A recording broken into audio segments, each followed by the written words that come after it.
Bismillahirrahmanirrahim. Assalamualaikum warahmatullahi wabarakatuh. Alhamdulillah wassalatu wassalamu ala Rasulillah Sayyidina Muhammad ibn Abdullah wa ala alihi wa ashabihi wa mawalah tibtum wa taba mamsyakum wa tabawwa'tum minal jannati manzilah amma ba'da. Bapak Ibu serta rekan-rekan yang saya banggakan dan dirahmati oleh Allah Subhanahu wa taala. Alhamdulillah tidak terasa dalam perhitungan saya kita kajian Umar ini sudah hampir 2 tahun ya, kurang lebih 2 tahun. Iya, 2,5. Oh ya, nah neng hitungannya selamat 2,5, mungkin kan nggak kalender ya selamat. Terima kasih atas keistiqomahan teman-teman semuanya. Mudah-mudahan Allah berikan keberkahan ya atas kita semuanya. Jadi memang sudah beberapa buku kita selesaikan. Ada waktu itu buku Ma'an Nabi ya, itu kita sudah selesai. Terus hari ini juga bab terakhir dari buku Walladzina Ma'ah. Jadi kita sudah menghabiskan dua buku. Menghabiskan dua buku. Ini adalah bab terakhir.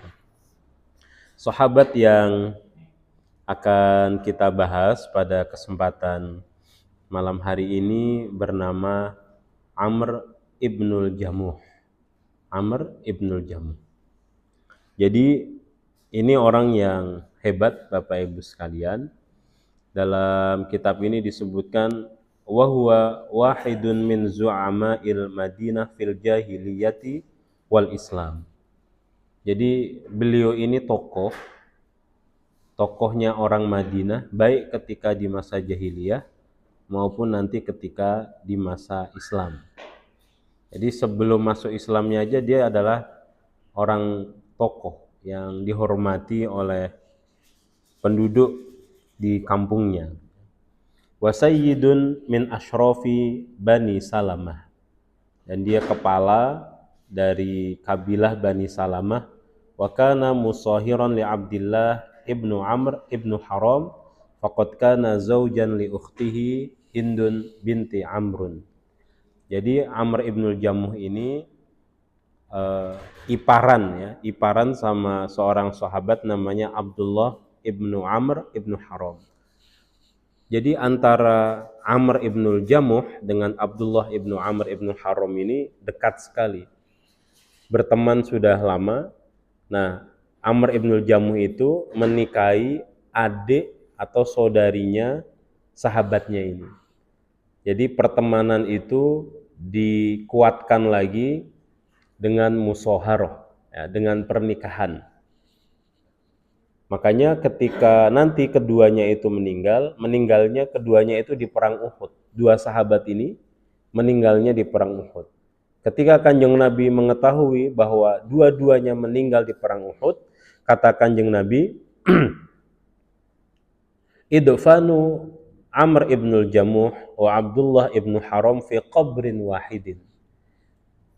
Kuburkan, makamkan, kebumikan keduanya, yaitu Amr ibnul Jamuh dengan temannya yang dekat itu yang bernama Abdullah ibnu Haram itu dalam satu liang lahat, dalam satu kuburan. Gitu, Mat. Ya, karena ini para syuhada itu boleh dengan melakukan pemakaman massal. Apa alasan Kanjeng Nabi? Fa innahuma kana mutahabbaini, karena keduanya ini saling mencintai. Jadi cinta itu tidak hanya kepada pasangan gitu, terkadang juga kepada teman. Bahkan kalau melihat sahabat ini, Bapak Ibu sekalian, beliau ini Amr ibnul Jamuh berarti lebih mencintai sahabatnya. Sampai Kanjeng Nabi nanti wasiatnya dikuburkannya itu bareng sahabatnya itu. Tidak minta dikebumikannya bareng istrinya atau bareng siapanya, tapi dikebumikannya bareng sahabatnya ini. Nah, tadi kita sampaikan bahwa Amr ibnul Jamuh itu dia tokoh baik ketika di zaman jahiliyah maupun ketika masuk Islam. Nah, keislamannya itu luar biasa. Jadi ceritanya Amr ibnul Jamuh di masa jahiliyahnya itu menyembahnya berhala, ya, menyembah berhala. Anaknya itu sudah masuk Islam duluan. Nama anaknya adalah Mu'ad. Ya. Wattafaqa syab Mu'ad ibnu Amr ibnul Jamuh ma'a sadiqihi Mu'ad ibnu Jabal. Jadi ada dua orang pemuda, namanya itu sama-sama Mu'ad. Ya. Mu'ad yang satu itu adalah anaknya Amr ibnul Jamuh. Mu'ad yang satunya lagi adalah Mu'ad ibnu Jabal. Apa yang kedua pemuda ini lakukan? Kata mereka, ya, itu berhala yang ada di rumah itu nanti malam kita curi. Nah, nanti malam kita curi, lalu kita sembunyikan, kita umpetin. Diumpetinnya di mana? Diumpetinya adalah li'ilqaihi fi hafratin yutrahun nasu fihi fadalatihim. Di satu tempat, diumpetin di situ, dibuang di situ. Tempat itu biasanya digunakan oleh orang-orang untuk membuang kotoran. Nah, kotorannya macam-macam Bapak Ibu sekalian. Kalau orang sini mengatakan tempat sampah. Nah, kalau kita bahasa Arabnya yang betul itu bukan sekedar tempat sampah, tapi tempat untuk membuang kotoran apapun di situ. Karena kalau jenengan nanti ke Arab, Bapak Ibu sekalian, itu tempat sampahnya mereka itu nggak kayak tempat sampah kita. Kalau tempat sampah kita, apalagi yang di depan rumah itu kan biasanya ya buah busuk, ya, sisa-sisa makanan, sampah-sampah plastik. Kalau orang Arab enggak. Kadang bangkai kambing juga dibuangnya di situ. Bahkan bukan hanya kambing, terkadang bangkai keledai. Padahal kan keledai gedene sak slamet tapi dibuangnya ning tempat kuwinan. Jadi nek pas ana bangkai keledai iki dhewe lewat mak slenteng kuwi mat. Mumete pok yakin, mumete pok. Ya, itu orang Arab biasa begitu. Nyuwun sewu, bahkan kotoran-kotoran manusia pun terkadang dibuangnya juga di situ. Jadi tempat sampah itu betul-betul sampah luar biasa gitu, luar biasa kalau di Arab. Makanya di sini dikatakan fi hafratin yutrahun nasu fiha fadalatihim. Itu yang kalimat yang lebih betul begitu. Buang-buang semua kotoran. Fa idza lam yajid Amr as-sanam bahatha anhu hatta yajidahu fi hadhil hafrah fayaghdibu qailan. Dicari-cari sama Amr ibnul Jamuh, ini di mana ini berhala saya? Kok hilang? Sama Amr ibnul Jamuh kemudian ketemu. Ya, ketemu di tempat pembuangan itu. Dan Amr ibnul Jamuh marah luar biasa. Qailan in kana fika khairun fadafi' an nafsika. Jadi itu terjadi berkali-kali. Di hari pertama Amr ibnul Jamuh menemukan, sama Amr ibnul Jamuh diambil, dibersihkan, disuceni lah ya. Ya, setelah disuceni, ditaruh lagi di tempatnya. Dikerjain lagi sama dua Mu'ad itu, Mu'ad ibnul Jabal sama Mu'ad Amr ibnul Jamuh anaknya sendiri. Hilang lagi, dicari di situ lagi, hilang lagi, terus dicari di situ berkali-kali sampai kemudian Amr ibnul Jamuh setengah putus asa. Ya, sampai setengah putus asa, dia wa yukarriru asyaban fi'latuhuma bisanam kulla lailatin hatta sa'ima Amrun wa ja'a bisayfin wa wada'ahu ala unuqis sanam. Saking putus asanya, akhirnya Amr ibnul Jamuh itu bawa pedang, pedangnya dikalungin di lehernya si berhala itu. Pedangnya dikalungin di berhala itu. Dan dia mengatakan, kalau memang kamu itu betul-betul Tuhan, maka kamu semestinya bisa membela dirimu sendiri. Ki wis tak gawake pedang, jare Amr ibnul Jamuh. Nek kowe pancen pangeran, nek kowe pancen Tuhan, engko begini ana sing nyolong kowe, terus gua kowe ning tempat sampah mak lawan. Apa mak tusuk, apa mak tugel tangane apa bre kayak gitu kan. Nah itu sudah ditaruh pedang itu. Ternyata malam itu hilang lagi. Besok pagi wis dikai pedang wis ya tetap hilang ternyata berhala iki kok kuwi ya. Masih tetap hilang. Bahkan terakhir kali ditemukan itu dalam kondisi yang lebih mengenaskan. Sama Mu'ad ibnu Amr ibnu Jamu dan sahabatnya Mu'ad ibnu Jabal, si berhala itu bukan hanya dibuang di tempat pembuangan itu, tapi juga diiketin sama bangkai anjing. Nah, yang najis sekali. Nah, saya tadi di awal sudah mengatakan tempat sampahnya orang Arab sama tempat sampahnya kita berbeda. Diiketin kayak gitu, diiketin. Falamma asbaha lam yajidhu makanahu bal wajadahu fi nafsi hafratin muqtarinan bikalbin mayyitin bihablin wathiqin wa qad tharat thairatuhu hinama ra'a hadha tahaddi as-sa'ir baina jundir rahman wa jundir syaitan. Langsung terjadi perdebatan di dalam hatinya. Ini kok Tuhanku begini ya? Nggak bisa membela dirinya sendiri, padahal wis tak kawake lameng kok kuwi meto, wis tak kawake lameng. Piye Pin? Mending anakmu apin? Oh, kawake lameng cok iso ngelukai orang. Ini ternyata nggak bisa ngapa-ngapain, bahkan ditali sama anjing itu. Nah, terjadi perdebatan, akhirnya dia bikin satu syair yang dalam syairnya itu kira-kira bunyinya begini. Nalathu law kunta ilahan lam takun anta wa qalbun wasata bi'rin fi qarnin. Jadi kata Amr ibnu Jamuh, nggak mungkin kalau kamu ini adalah seorang Tuhan, nggak mungkin kamu itu berkumpul bersama bangkai anjing di satu lubang. Nah, dari situ akhirnya dia masuk Islam. Tapi aku berharap jenengan nek krungu ki aja terus mlayu ning klenteng apa ning ndi ra entuk. Oh, kok cok metu medenine kae sih teman-teman numpak pit hilang melakukan tindakan-tindakan yang tidak terprediksi terinspirasi. Nah, ini kita kalau di Indonesia ini menghargai dan tetap berdakwahnya dengan bil mau'izatil hasanah gitu ya. Baik. Nah, Amr ibnu Jamuh ini, Bapak Ibu sekalian, terkenal kedermawanannya. Karena Amr ibnu Jamuh fil jahiliyah jawadan kariman. Orangnya bloboh ya. Bloboh. Sakhiyul kiffi la yuraddu sa'ilan. Jadi kalau ada orang minta sama Amr ibnu Jamuh itu nggak mungkin ditolak. Nggak mungkin ditolak. Ini luar biasa nih. Memang orang Arab jahiliyah kalau dia bloboh itu apapun dia akan usahakan.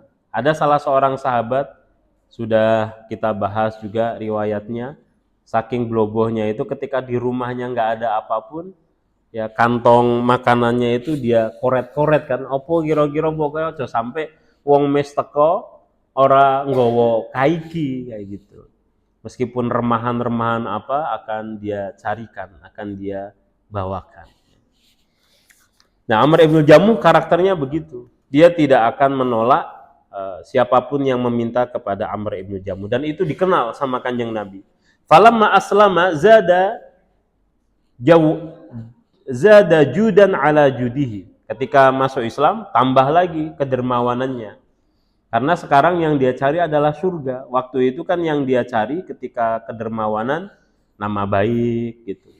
Tapi ketika dia masuk Islam, Islam kan mendorong kita untuk melakukan perbuatan-perbuatan baik, berlaku dermawan, diganjar sama Allah Subhanahu wa taala.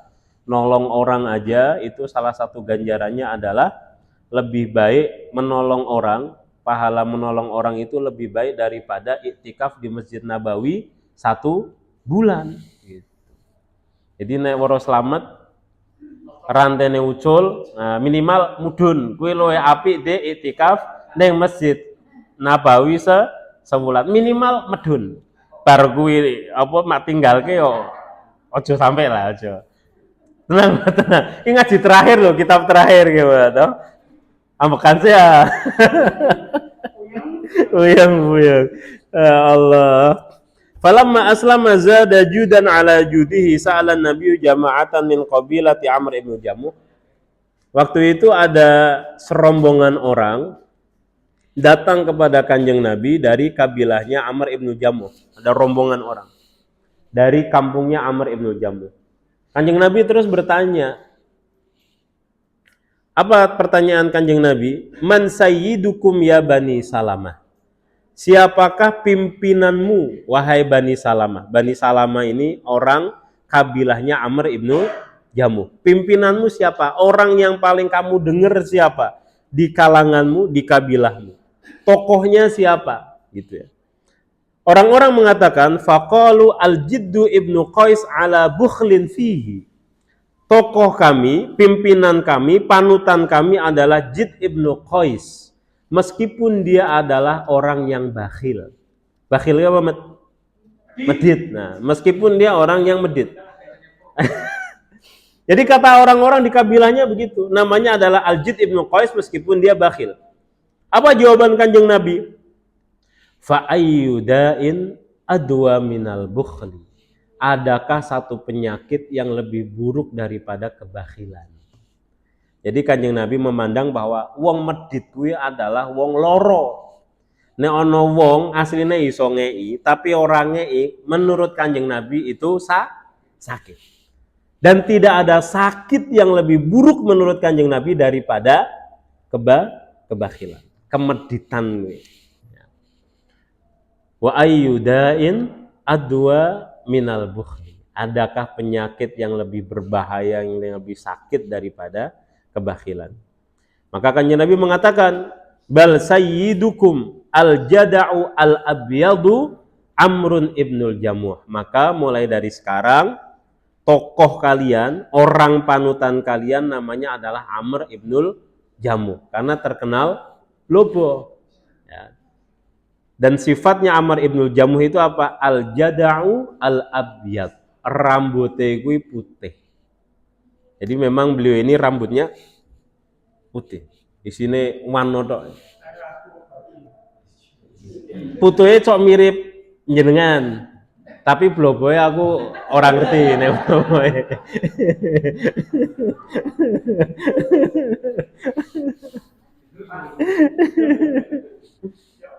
Jadi Bapak Ibu sekalian, kebakhilan itu mengerikan. Bakhil itu mengerikan. Makanya saya minta teman-teman sesama muslim, ya, kader-kader PKS itu saling bantu-membantu.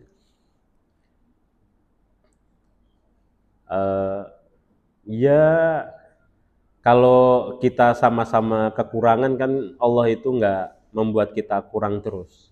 Barangkali ada satu masa di mana kita sedang kecukupan, tapi ada teman kita yang butuh, ya dibantu.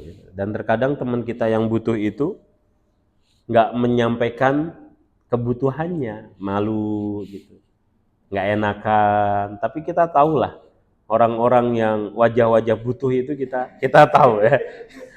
Nggak usah mengungkapkan pun harusnya kita iso nebak gitu, kita tahu oh kayak butuh. Nek selamat kan ono butuh eta asline. Wajah bahagia. Apa Pin? Wajah bahagia. Jadi begitu. Saling bantu. Nanti kita nggak pernah tahu teman-teman sekalian. Bisa jadi salah satu dari anaknya sukses gitu.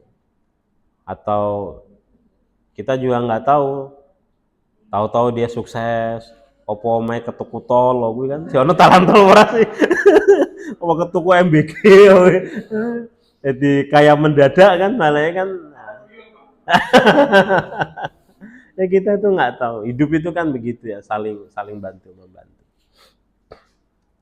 Makanya dulu ketika saya di Mesir itu teman-teman, ada kawan satu liko ya sama saya. Saya kan awalnya ada di daerah tuh di provinsi agak jauh dari Kairo. Di situ saya sama istri udah punya usaha, buka warung gitu, Mbak. Dan cukup menghasilkan. Tapi kemudian saya diminta untuk pindah ke Kairo gitu ya, ditugaskan untuk pindah ke Kairo. Akhirnya kan warung saya harus saya tinggal, kan nggak mungkin warungnya digowo kan, orang-orang mungkin warung digowo. Akhirnya warungnya ditinggal. Nah, saya di Kairo harus ini akhirnya kerja kerja gitu, meninggalkan warung itu. Kerja salah satu pekerjaannya itu jadi penerjemah di Al Jazeera ya. Di antara yang pernah saya terjemahkan itu ada orang yang sempat dihukum mati di Arab Saudi ya. Dia ngomong pakai bahasa Indonesia, saya terjemahkan pakai bahasa Arab. Nah, ini ketika pindah dari daerah ke Kairo itu hidupnya menjadi lebih susah karena dulunya punya pegangan, sekarang tiba-tiba nggak punya pegangan. Nah, salah seorang dari teman yang liko itu kerjanya itu sebagai OB, office boy. Nah, tukang resek-resek. Nah, tukang resek-resek di kedutaan. Tapi ngresiki temenan udah ngresiki duit ki udah maksudnya ngresiki temenan no. Nah, sampah apa gitu. Nah, kita ngobrol, saya bilang, saya dulu ketika di daerah saya punya uang, sekarang ketika di Kairo saya nggak punya uang. Padahal aku ngobrol kok gitu, Mat. Tiba-tiba teman saya ini menggalang teman-temannya untuk ngasih bantuan ke saya, padahal dia juga pekerjaannya tidak begitu bagus di saat itu, dan itu saya kenang terus gitu, ini harapannya saya teman-teman yang di sini bisa saling bantu membantu seperti itu ya. Baik, nah Bapak Ibu sekalian, kalau berbicara tentang Amr ibnul Jamuh, apa karakter yang paling menonjol? Karakter yang paling menonjol, Amr ibnul Jamuh itu kakinya pincang. Dan pincangnya itu pincang banget gitu. Saya tidak bisa membayangkan ya, tapi dalam bukunya itu dikatakan pincangnya pincang sekali gitu, pincang sekali. Wal hadits an Abdullah ibnu Amr haditsun anis sifah fahuwa ar-rajul alladzi dakhala bi irjatihi al-jannah. Kana Amr ibnul Jamuh rajulan a'raj syadidul araj. Jadi jalannya pelan, pincang dan susah betul ketika dia itu harus jalan. Dan tapi nanti dengan rasa sakitnya itu, dengan penyakitnya itu justru yang nanti mengantarkan dia ke surga. Nah, ceritanya bagaimana? Kana lahu arba'atu aulad. Dia punya 4 orang apa, Mat? 4 orang apa? 4 orang anak dan semuanya laki-laki. Anaknya Amr ibnu Jamuh itu semuanya laki-laki. Kal usud ya, dan semua anaknya itu seperti singa. Syuja'atan, pemberani, wa iqdaman, dan kalau perang itu selalunya berada di garda terdepan. Syahidu ma'an Nabi Badron. Keempat anaknya itu ikut perang Badar. Perang Badar adalah perang pertamanya umat Islam. Jadi 4 orang anaknya semuanya ikut perang pertama bersama Kanjeng Nabi. Falamma kanat ghazwatu Uhud. Ghazwa Uhud, perang Uhud adalah perang setelah perang Badar ya. Ketika terjadi perang Uhud ya, wa aradul khuruj, dan semua anaknya itu keempat-empatnya pengen ikut perang lagi ya. Aradu habsahu, maka keempat anaknya itu melarang Amr ibnul Jamuh untuk ikut perang Uhud ya, perang yang kedua. Wa qalu lahu innallaha azza wa jalla qad adzaraka, karena Allah Subhanahu wa taala, alasan anaknya kenapa menahan, Allah sudah memberikan ampunan kalau nggak ikut perang. Allah sudah memberikan dispensasi. Bahasa lainnya apa ya? Keringanan. Nah, keringanan. Nek bahasa pajeke apa? Tax amnesty ya, tax amnesty. Jadi udah dikasih keringanan sama Allah Subhanahu wa taala. Nek ora melu perang ke ora dosa. Itu kan kita bisa bayangkan berarti seberat apa dia itu dan sesusah apa dia untuk berjalan. Tapi dia ngotot, tetap mau ikut perang Uhud. Falamma kanat fa'atan Nabi wa qala lahu inna baniya, maka Amr ibnul Jamuh mendatangi Kanjeng Nabi saking pengennya ikut. Ditahan sama anaknya, mencari Kanjeng Nabi dan mengatakan kepada Kanjeng Nabi, inna baniya yuriduna ayyahbasuni an hadzal wajhi.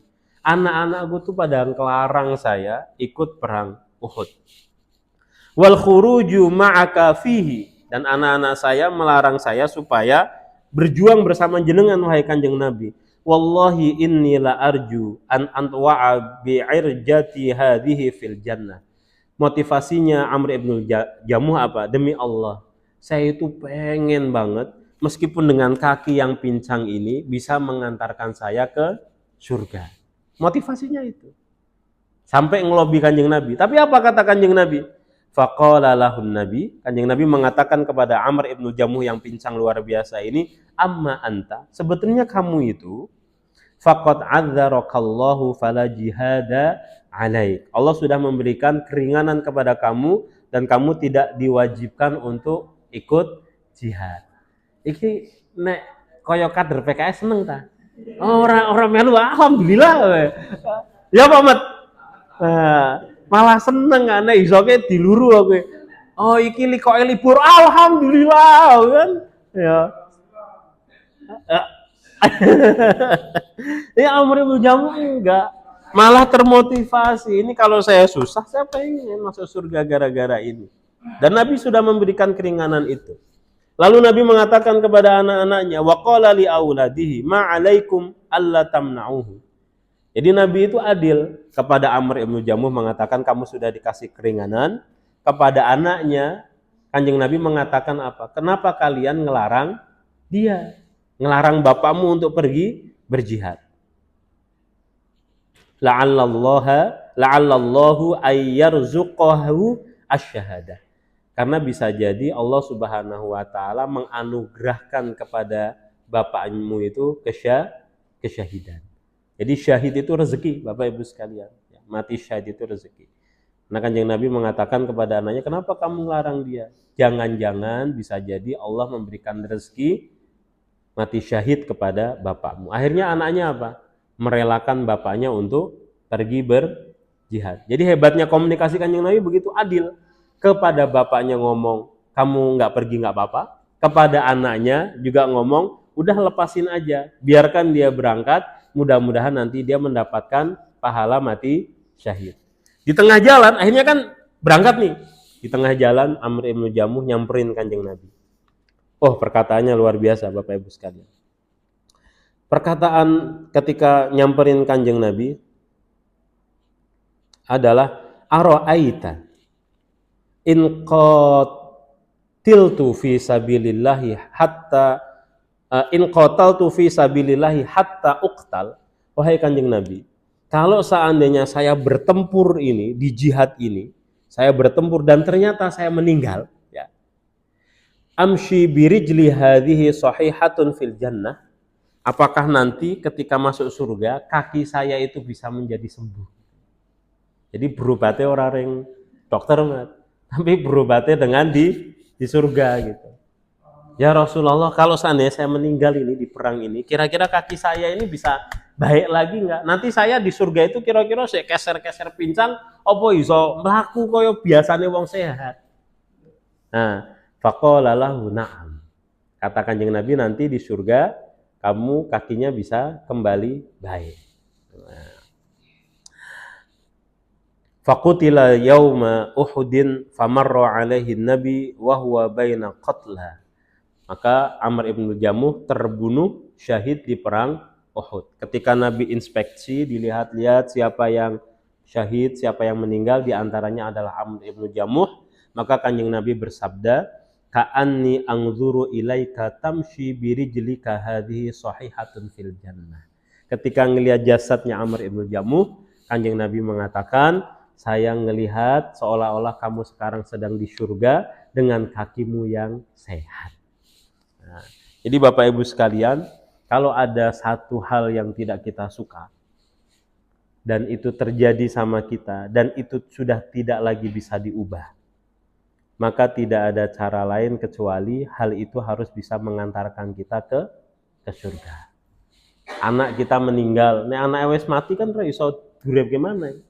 Maka pastikan bahwa anak kita yang meninggal itu kesedihannya bisa mengantarkan kita ke surga. Apa mana kira-kira sing ora iso diubah? Kowe pak kawin ra sida kowe ya. Wis pabrik maneh wong wis dinikah karo wong liya kan Ora entuk nek calonmu kuwi wis dinikah karo wong liya, terus kowe nggodha bojone wong, kuwi jare Kanjeng Nabi kowe ora bakal mencium aroma wanginya surga. Padahal wangi surga itu bisa dicium perjalanan 100 atau 40 tahun. Berarti ra iso mlebu surga wong-wong sing kok kuwi iki. Maka kalau udah terjadi kayak gitu, kamu nggak bisa nikah. Mantanmu kemudian sudah nikah sama orang lain, nggak terima. Aku kan roto wali aslinya ya. Nah, maka penerimaanmu itu, apa yang terjadi sama kamu itu yang nggak udah bisa diubah, maka pastikan itu bisa menjadi jalan ke surga. Sakit apapun Bapak Ibu sekalian, sakit fisik udah nggak bisa diubah, sakit mental, ya, sakit non fisik gitu, dengan sudah usahanya rugi gitu, maka diterima itu. Karena kalau kita nolak, kita marah, dalam salah satu hadis itu Allah Subhanahu wa taala justru akan memperberat rasa sakit kita gitu ya. Jazakumullah khair, terima kasih banyak. Assalamualaikum warahmatullahi wabarakatuh.